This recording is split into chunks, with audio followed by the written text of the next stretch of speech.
Mangwana ni mwalelepo vukenjani Klekwa Savanave Africa. Welcome to Africa Good Morning, the news and current affairs show bringing you everything you need to know happening on the African continent and beyond. You are joined by Ashwin Berry and Glenora Shupura. How are you, Glenora? I'm doing very well. It's a Friday. It is a Friday. And it's maybe one more week closer to NTV turning one. Exactly. And that means you can celebrate with us by scanning the QR code in the Agomana Zeitung, Namibian Sun or Republican, answering the question that is there, and you could win a DSTV Explorer, a Dish Kit, or GoTV decoder, or 3,000 Namibian dollars in a shopping voucher from the Foshini Group. So by all means, celebrate with us. Entries close on the 6th of February. Now, on today's Africa Good Morning, democracy backsliding slows Africa developments according to a study. Africa leads the world in contraceptive use, and psychological torture on rise in Tunisia. Will also be crossing over to Zambia. Speaking to our correspondent, Mike Sichula, who will be bringing us the latest news on the ground there. This and more news coming up on your favorite morning show.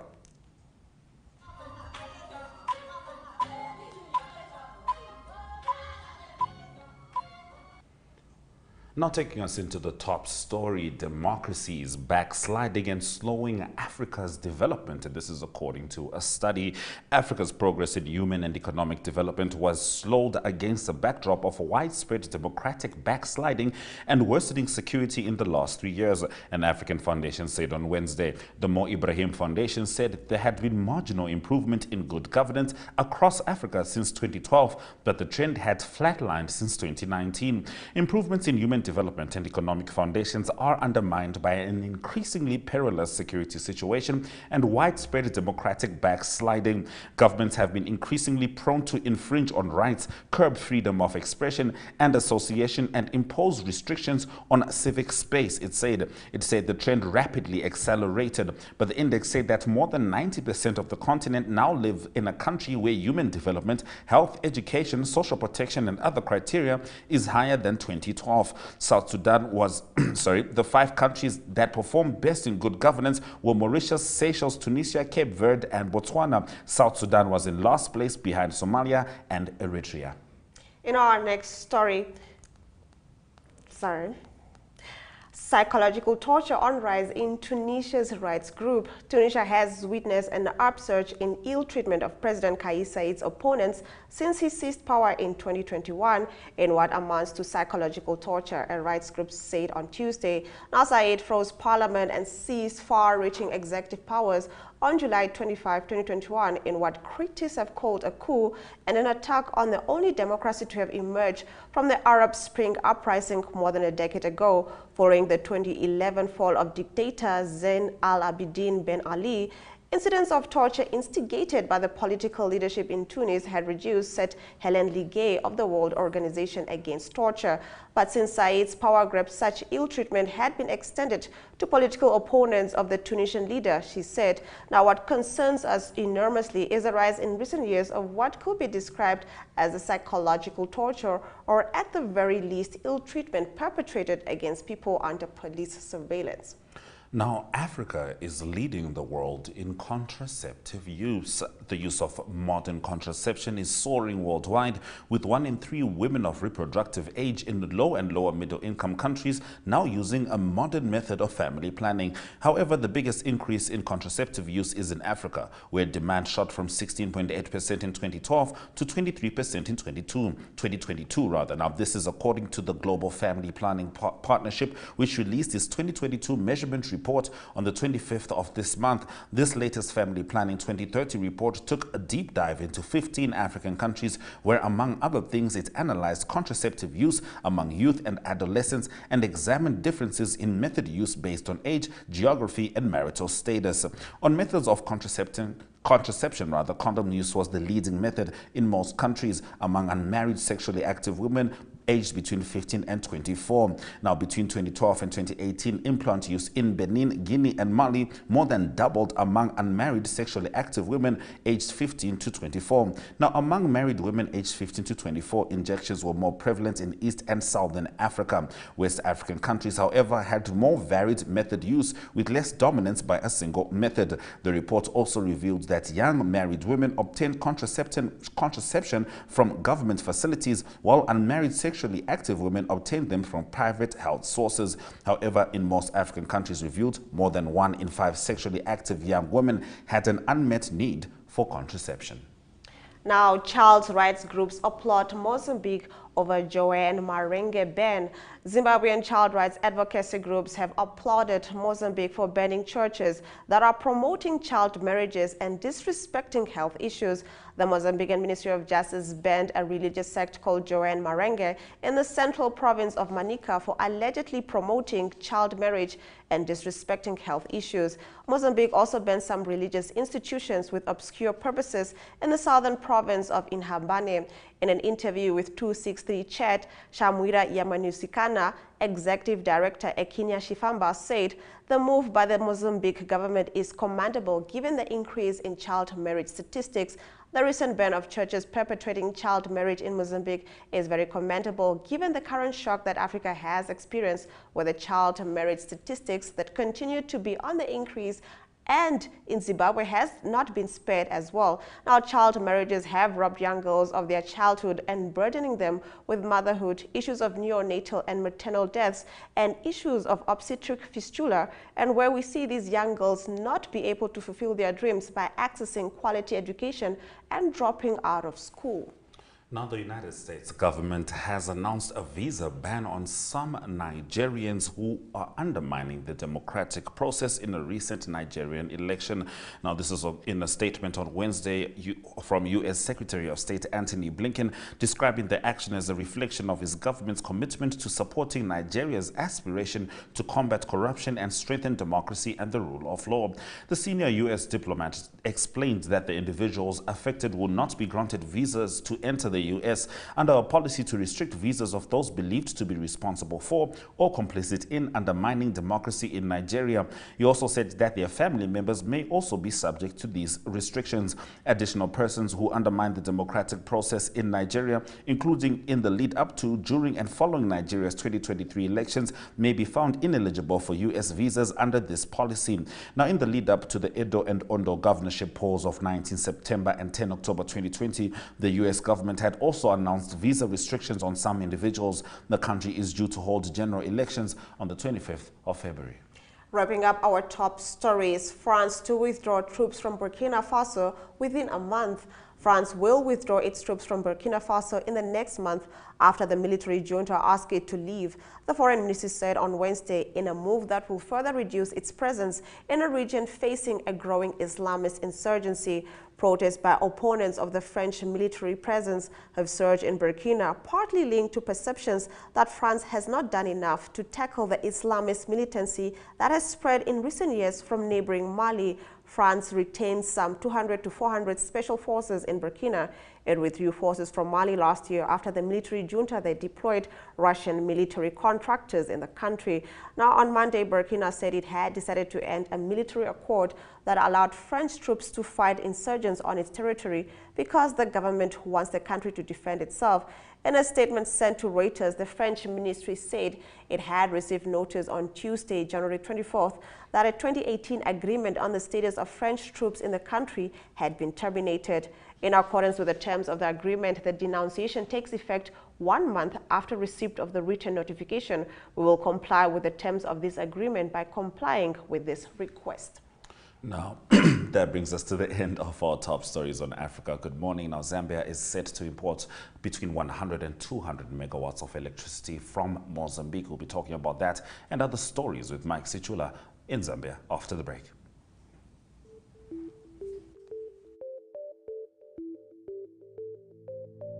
NMH at 1 brings you news from all across Namibia. If you would like to feature your brand or campaign on this platform, contact NMH1 at synergy.com.na. NMH at 1, your lunchtime news companion.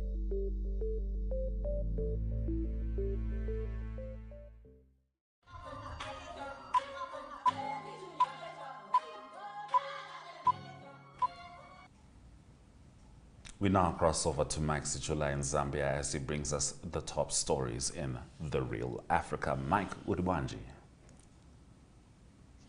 Tiribuino Mulibwanji, Africa, good morning. Tiribuino. Now, Zambia is set to import between 100 and 200 megawatts of electricity from Mozambique. Could you please expand on this story? Well, Zambia is currently experiencing electricity rationing, popularly known as load shedding, where about between 6 hours to 8 hours power is not provided to electricity consumers. So in order to address this situation, the energy minister says the importation of power is meant to end the load shedding which the country is experiencing. He did say that the Ministry of Energy has engaged the Attorney General Chambers on working on contract to actualize the importation. Then he was speaking when he signed the amended Southern African Development Energy Protocol in Lusaka. And he has also revealed that the fifth turbine at the Kafue power station is ready for commission. So it is expected that this importation of between 100 to 200 megawatts of power will at least address the electricity rationing that is going on to almost zero, so that businesses can depend on electricity throughout the day without any outages. Now, in your next story, President Hakainde Hichilema has dropped his special assistant for press and public relations, Anthony Walya, and redeployed him to Tanzania as Zambia's deputy ambassador to that country. Can you get into this story? This story is something that most Zambians, most political analysts are not surprised. In the picture, that is Mr. Anthony Walya, the press secretary for press and public relations. But from the time he was appointed, when President Hakainde Hichilema assumed office in August 2021, Mr. Walya has hardly traveled with the president, something which has never happened in the past. From the over 30 presidential trips that Mr. Hakainde Hichilema, Mr. Anthony Walya has not even done half of those presidential trips. So this created a situation in Zambia where people were questioning why the presidential spokesperson was merely reduced to issuing press statements, and he was commenting on international trips whilst in Zambia.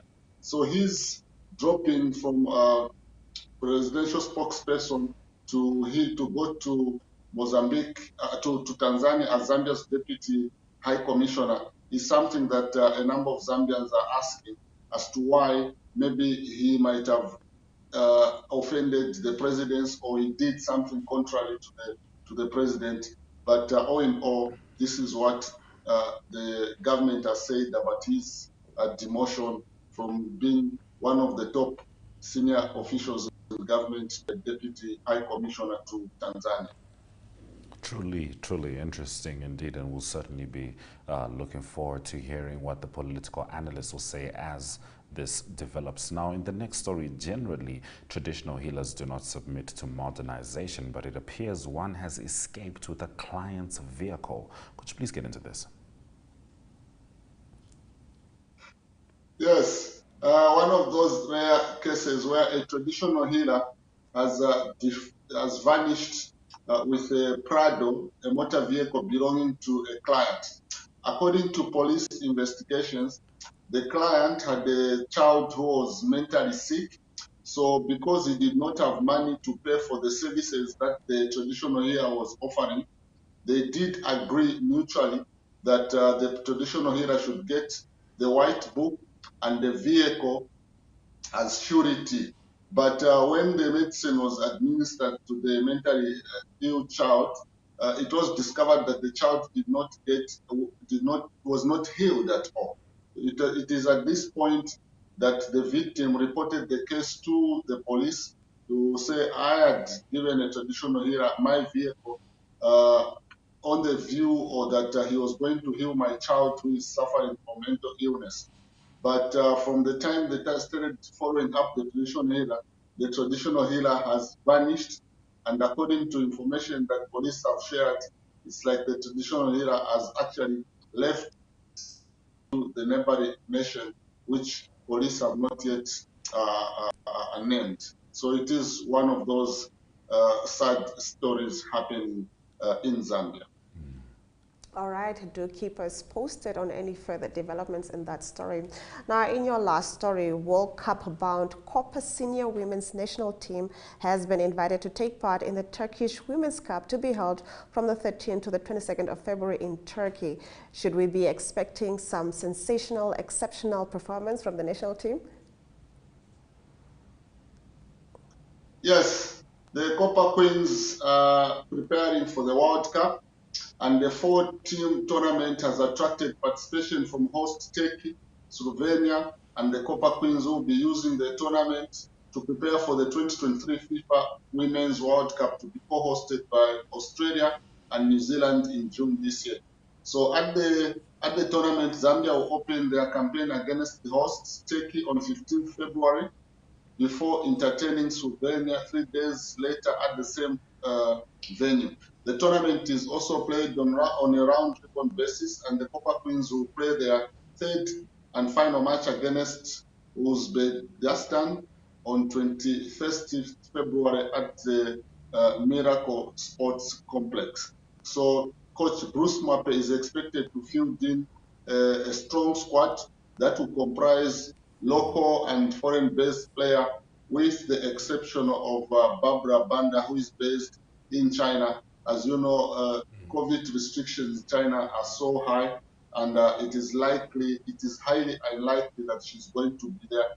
But most of these other professionals are going to be there. They are like Grace Chanda, Hazel Nari, and among others. All right, wonderful.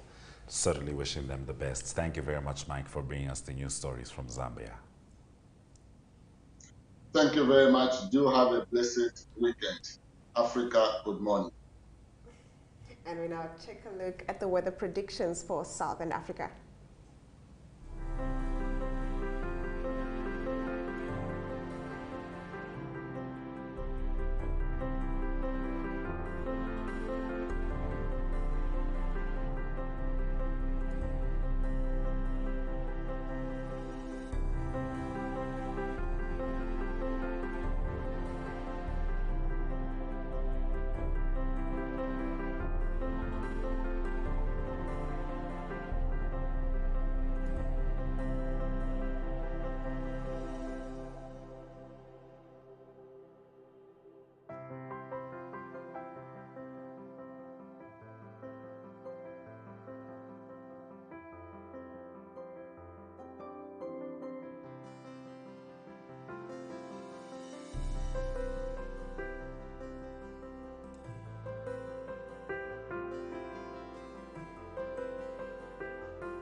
Thank you for staying with Africa. Good morning. Heading into the economic news stories, Tanzania is working on an energy shift to fight climate change.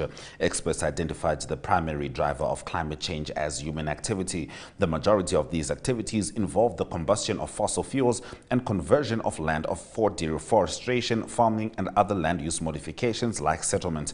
Now, the theme report on energy transition towards the achievement of SDC 7 and net zero emissions of 2021 noted that burning fossil fuels produces carbon dioxide. Now, the Intergovernmental Panel on Climate Change has found in yet another study that emissions from fossil fuels are the primary driver of global warming. For this reason, the emphasis is shifting away from using fossil fuels or mitigation resources to slow down a rapid rise in global temperature. These ignite the country's grid. Off-grid capacity is still available, with liquid fuels providing the majority of energy. The PSNP intends to change to 28% from hydropower, 33% from natural gas, gas, 26% from coal, and just over 12% from wind, solar, and geothermal energy by 2044. Africa must learn to feed itself, says Macky Sall. At the opening conference of the Dakar 2 Summit on Feeding Africa, Food Sovereignty and Resilience, the President of Senegal and the African Union, Macky Sall, has said that Africa must learn to feed itself. To transform our potential into reality, we need to allocate at least 10% of the national budget to the agricultural sector, Sall told the gathering that included several African heads of state. President Sall is hosting numerous counterparts like the heads of state of Kenya, Nigeria, Tanzania, Zimbabwe, Mauritania, and Zambia at the AFDB co-organized conference on food sovereignty. The head of state all emphasized the importance of food security for political stability and security of their nation. The summit with the theme Feed Africa, Food Sovereignty and Resilience, co-organized by the African Development Bank AFDB, noted that some 283 million Africans are hungry as the continent is home to a third of the world's 850 million people living with hunger. That brings us to the end of our economic news. We head straight into your sports.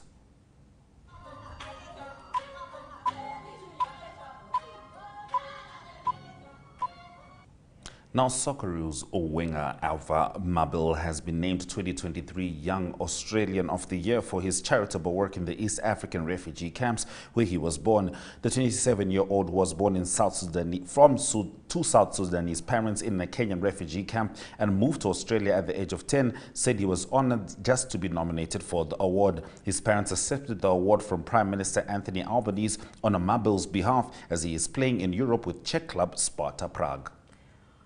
Burnley signed South Africa forward from Belgian side KVC Westerlo. Burnley have signed South Africa forward Lyle Foster from Belgian side KVC Westerlo on a 4.5-year deal for an undisclosed fee. The 22-year-old moves to England after playing in South Africa for Orlando Pirates, France with Monaco, Portugal with Victoria Guimarães, and Belgium with Cercle Brugge and Westerlo. He scored 8 goals in 22 games for Westerlo in his season. Foster said joining Vincent Kompany's Clarets is a dream. Talking to the club's website, he added, "From the moment I heard that there was interest from Burnley, my heart and my head were set on the club." All right, now LeBron James edged closer to the NBA's all-time scoring record, but could not prevent the Los Angeles Lakers losing 133-115 to the Los Angeles Clippers. The 38-year-old scored 46 points to move within 178 of Kareem Abdul-Jabbar's record of 38,387. James also became the first player to have had a 40-point game against every NBA franchise. He's playing at an unbelievable level right now. It's amazing to be able to watch, said Lakers coach Darvin Ham. Women's IPL franchises fetch $572 million for Indian board. The world's most affluent cricket board, India, got further richer by $572.72 million after unveiling 5 franchises for an Indian Premier League-style T20 tournament for the women on Wednesday. Now, since 2018, the Indian Cricket Board has been staging a 3-team women's T20 challenge alongside the hugely popular IPL for the men and face demand to start a full-fledged women's tournament. The owners of IPL's Mumbai, Delhi, and Bangalore franchises are among the 5 entities who purchased teams in the Women's Premier League, which will be played in March. All right, so that brings us to the end of our sports. Stick with us as we head into the highlights shortly.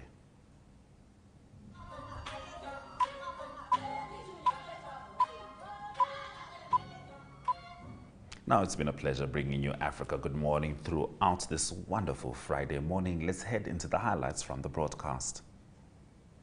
Democracy backsliding slows Africa development according to a study. Africa leads the world in contraceptive use. Psychological torture on the rise in Tunisia according to a rights group. Tanzania working on energy shifts to fight climate change. Those have been our stories. And with that, we've come to the end of our broadcast. Do remember that Africa Good Morning is repeated on our 1UP2 website and our DSTV channel 285 and our GoTV channel 94 between 8:30 and 9 a.m. every weekday. I am Glenn Rashipura. And I am Ashwin Berry. Etitano Nali Kaleliwa.